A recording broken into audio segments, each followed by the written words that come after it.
I'd like to show you a new feature in QCT6, which is our tutorial. This was designed specifically to help hold hands the entire way through this process, to help give a better experience and create an easier line of success. So a few things to know about this tutorial here. First thing, you'll see there's a box with pictures and images. So every time you open this, we'll show you in diagrams what it is that you're expected to do at each level. We also have a text description, so if you're more of a reader, this will help tremendously. You have a QR code on this side every time with a link. And what that will do is you can open that QR code on your phone and watch a short video of somebody actually doing it.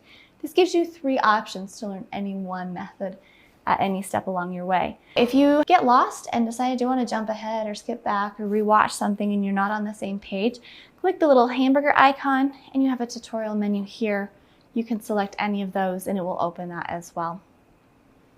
Now, some of these have multiple screens. If you hit play, you'll see a little bit of an animation as well to show you what it is that you're doing. You can stop that animation and go back through each of the pages.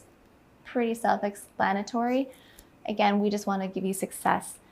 One thing to notice about this auto open on is you can decide if you want the tutorial screens to auto pop up every time you open a page, or if you just want to turn them off and pick them when you want them. That's where you would turn it on and off here. So for example, I'm in my set my safe area top left corner. If I don't know what this means and I don't know what's expected of me, I can click the help button and here's my tutorial